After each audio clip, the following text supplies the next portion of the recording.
Welcome to This Week in East Brunswick. Today we celebrate the 40th anniversary of the East Brunswick Museum as we drop in and check out some of the museum's collection where residents can learn about the rich history of East Brunswick. We have information on the Lost Souls Memorial Project, where an effort is underway to create a memorial for victims of a vicious slave trade that operated out of East Brunswick in the early 1800s. We get ready for the holiday season as the annual Holiday of Lights event was held at the municipal complex, lighting the township menorah and Christmas tree with a special guest all the way from the North Pole.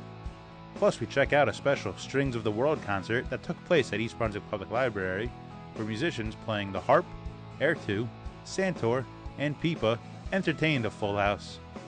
All this and more, so stay with us. This Week in East Brunswick starts now.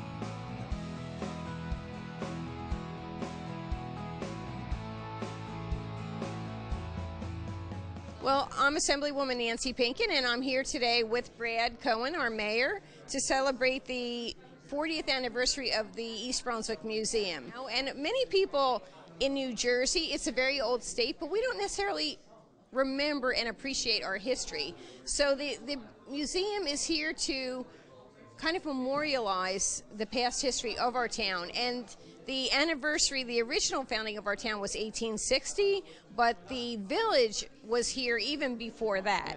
So many of the kids in our schools come here for class trips, but most other people really haven't been here. And we have today a lot of the original trustees here, and I just want to read, we have a resolution from the Senate and the General Assembly, and I just want to say a little bit about the town. So, located in the historic village of Old Bridge, a lot of people get confused by that, but it really was East Brunswick. The museum opened in 1980 with the purpose of collecting and preserving and interpreting the history of East Brunswick and its surrounding communities. So the museum has an excellent permanent collection, including historic pottery and tile, paintings of the 19th century artist James Crawford Thom, photographs of early homes and important places of interest, Native American artifacts, replicas of Victorian-era rooms, and personal papers and memorabilia of Governor Harold Hoffman. First of all, I want to thank the county freeholders who helped sponsor the program here today, and the Historic Society and the Museum Corporation for putting on this program today. 40 years is a milestone, and as such, I think that one of the things that many times we forget is the history of our township. East Brunswick started in 1860, like the Assemblywoman said, but we have parts of this town go back many, many, many years. There's historic buildings in this entire historic section of town. Many people don't even know it's here. Part of the problem is we have it listed as the historic section of Old Bridge, which is actually still East Brunswick. And I think it's an opportunity for all East Brunswick residents to learn about what makes our history so fascinating and so interesting. We're thrilled that we were able to be part of this program here today. Many of the original founding museum trustees are still here. And I think that it's an opportunity for East Brunswick residents to come down here and recognize what makes East Brunswick so special. History teaches us that most of the societies that we remember are remembered because of their culture and their art and the keeping of the things that made them so unique. There's many, many societies that have fascinating histories, but they're lost in history. The ones that are remembered are ones that are able to treasure the art and culture that made their society so unique. So this is ours, and it's an opportunity for everybody to come here and share time and a little bit of the experience of what makes East Brunswick so special. I think we have a couple of historic buildings. We have this building, which is on 16 Maple Avenue. Right. We have the building on Milltown Road. Milltown Road is the Historic Society, has their headquarters. And we have the Appleby Library, which was recently renovated. And so they're going to be under the Museum Corporation, and with the help of the township, we intend to try to provide more programming through all of these historic buildings in town, so they have more relevance besides their history. They're actually part of the history we're creating. And we have a couple of very old cemeteries as well, so people should contact the township or the museum or the library and find out more about our great town.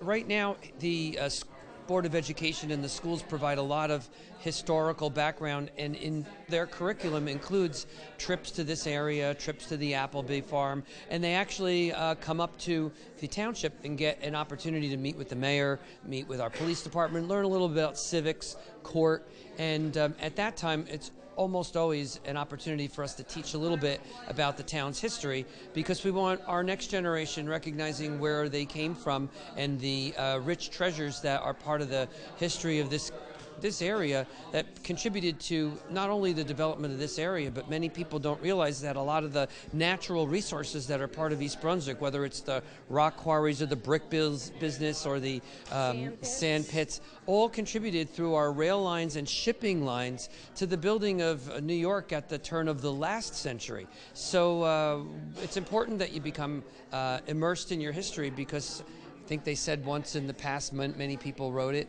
that if you don't understand your history, you're doomed to repeat it. So we want our kids to become masters of their history. And we want to appreciate our great town. Hi, I'm Mark Fafara. Well, we just finished our 40th anniversary celebration here at 16 Maple Street at the museum. Our exhibit that we're having is 40 years of treasures. Please come to the museum, 16 Maple Street, or you could visit us at www.eastbrunswickmuseum.org. If you would like to join here for membership, please come down. We're open on Saturdays and Sundays from 1:30 to 4. Please come and fill out a membership form, and then so you can become a member.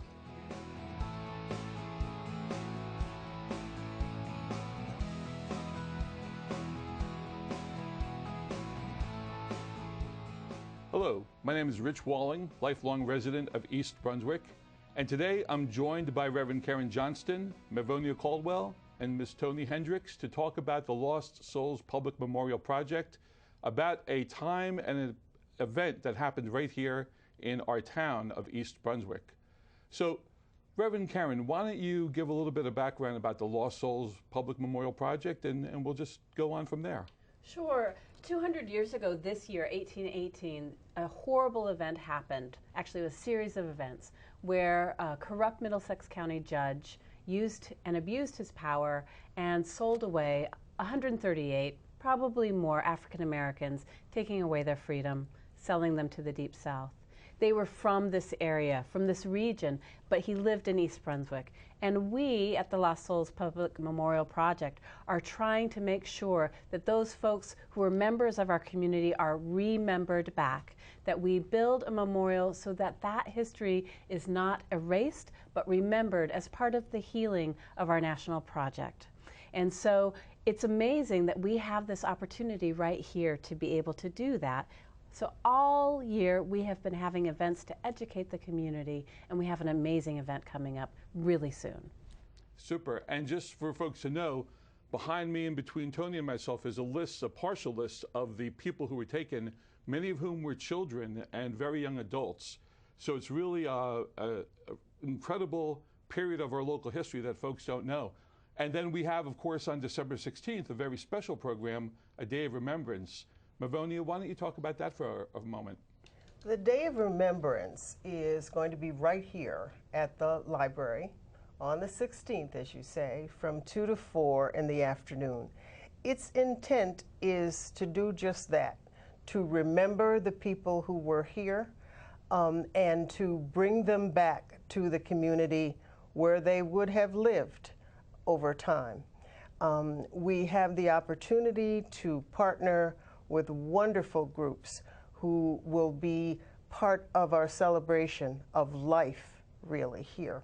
The New Jersey State Council on the Humanities have given us a grant to educate the community and to help us to bring the lost souls back.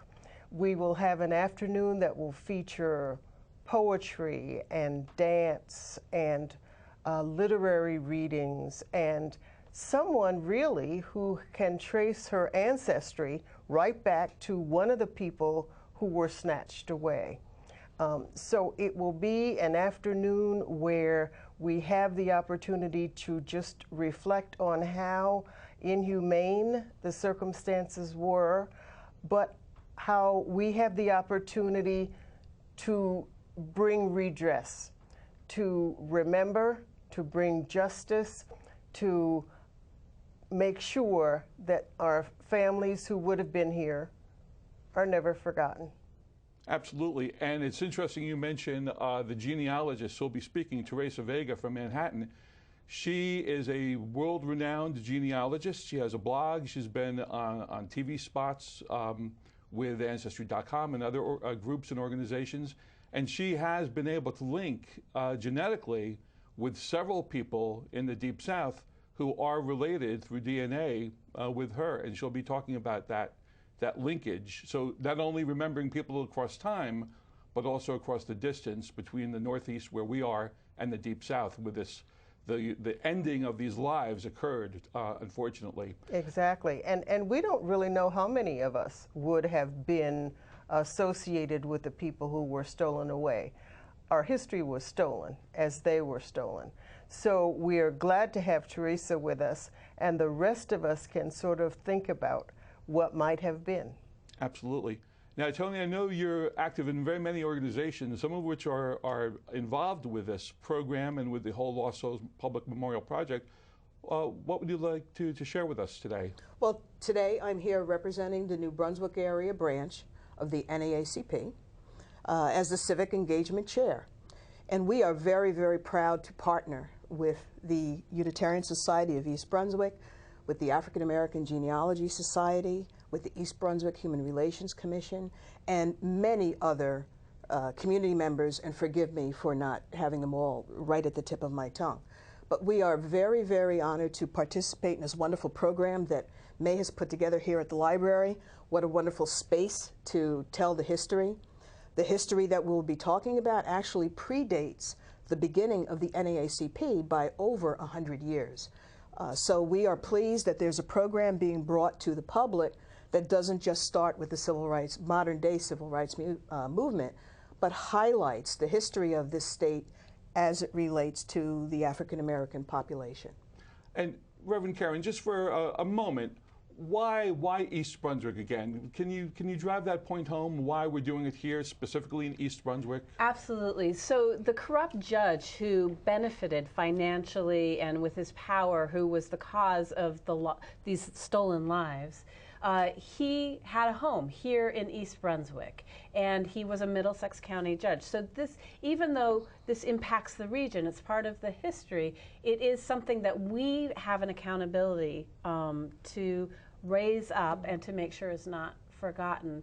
One of the things that I'm really excited about on December 16th, the event that's happening here at the library, that Mavonia is our primary organizer, is that we'll be looking at some of the design concepts that have been developed, because one of the things that the grant from the New Jersey Council for the Humanities has given us a chance is this year is to walk out this idea to community members, to get input and impressions about how can we best honor these lives and bring them back here. Right. And so I'm really hoping that a lot of people from East Brunswick, from Middlesex County, come to this event December 16th, 2 p.m., because there's going to be, like you said, singing and poetry and just a lot of amazing engagement, but also this chance to talk about the concepts for the design of this memorial. Absolutely. Mm-hmm. So, May, Reverend Karen mentioned that at the program on December 16th, some of the artistic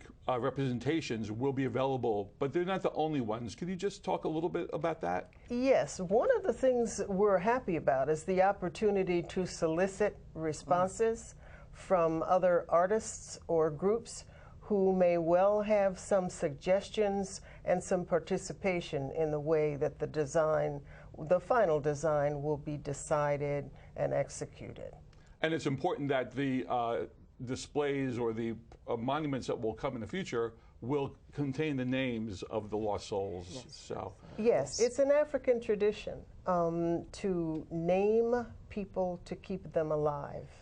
And that is one of the things we'll be doing in creative ways on the afternoon of the 16th. You will hear the names of the people who we can still find in our history, and we'll speak them and bring them to life. It's very powerful that they will be remembered. And so we hope that you will be able to join us on December 16th for this Day of Remembrance of the Lost Souls, something that happened here in East Brunswick, but that affected not only their generation, but their generation that echoes down to the present day. So thank you very much. Thank you, Rich.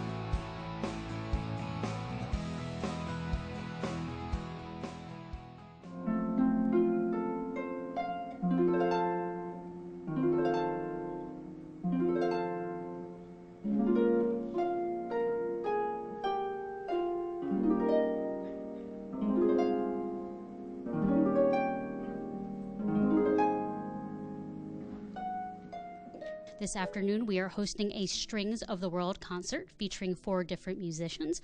We are having musicians play erhu, pipa, harp, and santur. All are stringed instruments from across the globe. We have local performers, and you're in for a treat this afternoon. They're going to speak a little bit about how their instruments work and then perform some few different songs for you.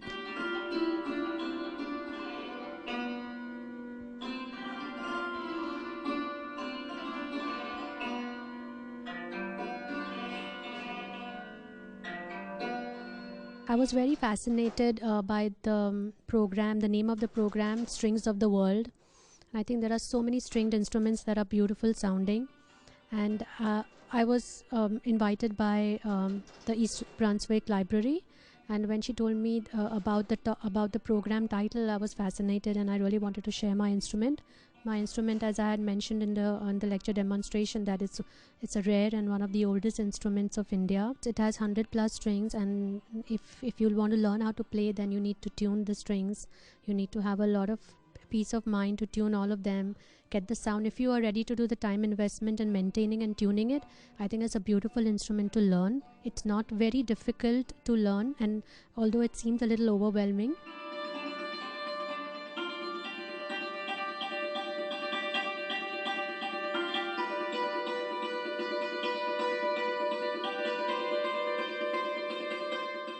Well, today I got invited to perform at this event at the East Brunswick Public Library. The instrument I played today was called the erhu. The name erhu, comes from the number 2 in Chinese, and hu means instrument, so 2-stringed instrument.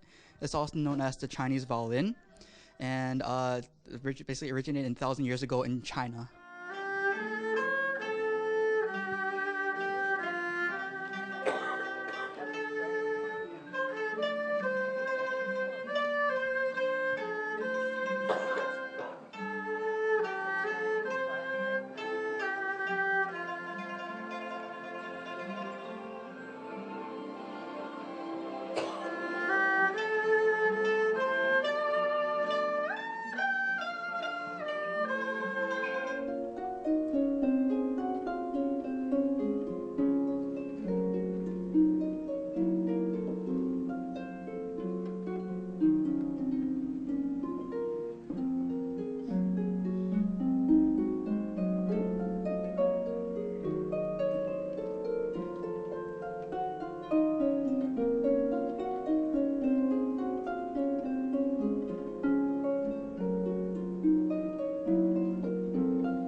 Are you a fan of theater?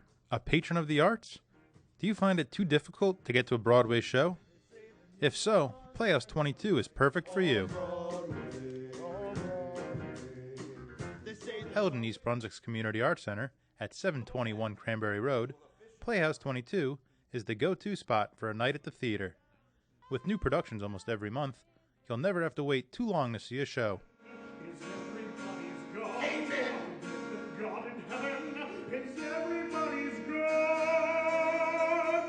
The award-winning team at Playhouse 22 puts on a wide array of plays, ranging from classics like Death of a Salesman to musicals like Grease and family favorites like A Christmas Carol.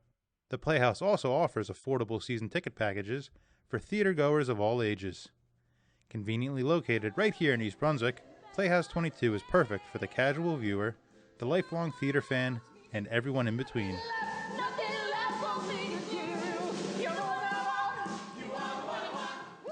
Visit the theater website at www.playhouse22.org for information on upcoming performances.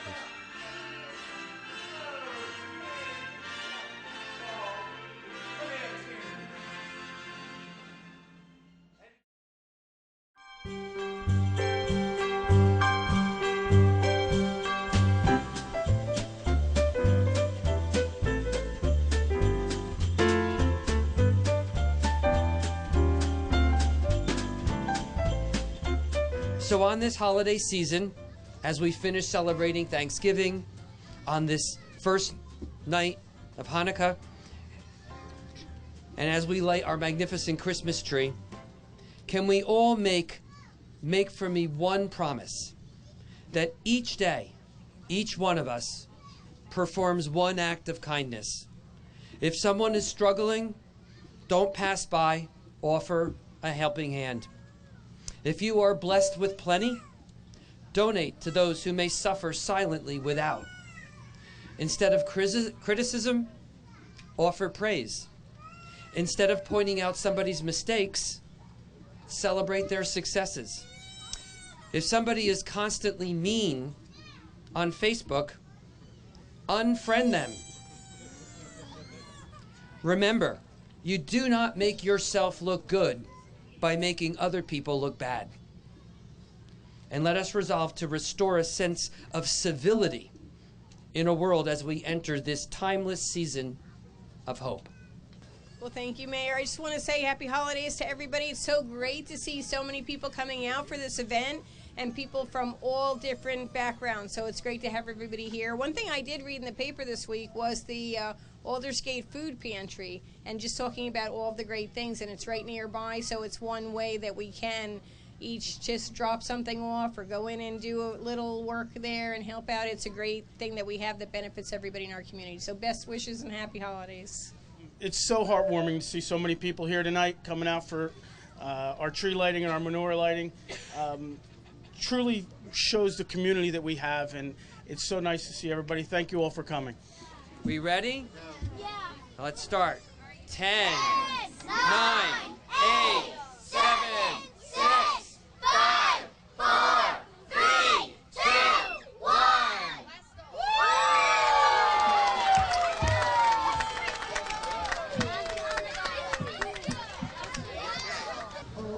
Weather outside is frightful, but the fire is so delightful. And since we've no place to go, let it snow, let it snow, let it snow. It doesn't show signs of stopping, and I brought some corn for popping. The lights are turned way down low. Let it snow, let it snow, let it snow. When we finally kiss goodnight, how I hate going out in the storm. But if you really hold me tight, all the way home I'll be warm. The fire is slowly dying, and my dear, we're still goodbying. But as long as you love me so, let it snow, let it snow, let it snow. When we finally kiss goodnight, how I hate going out in the storm. But if you really hold me tight, all the way home I'll be warm. The fire is slowly dying, and my dear, we're still goodbying. But as long as you love me so, let it snow, let it snow, let it snow.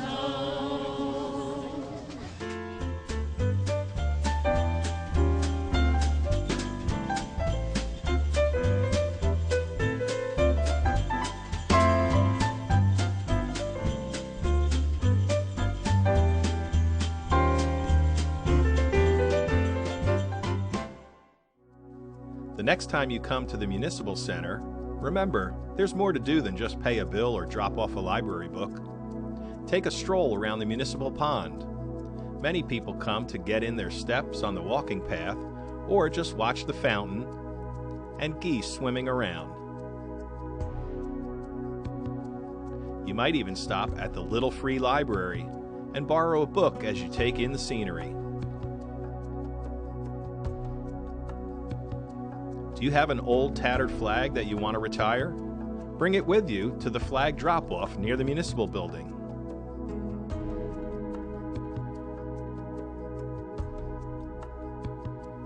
Between the library, senior center, and municipal building is the municipal courtyard.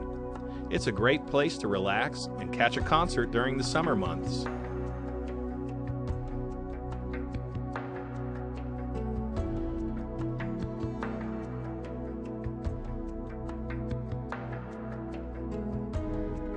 The grounds also have a reading garden, memorial garden, East Brunswick's 9/11 Memorial, and Veterans Park, where each year Memorial Day and Veterans Day ceremonies are held. So remember, the next time you visit the Municipal Center, there's much more to see and do.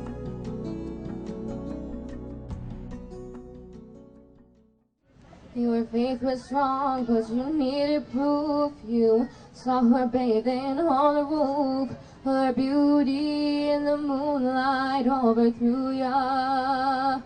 She tied you to her kitchen chair, she broke your throat and she cut your hair, and from your lips she drew the hallelujah. Hallelujah, hallelujah.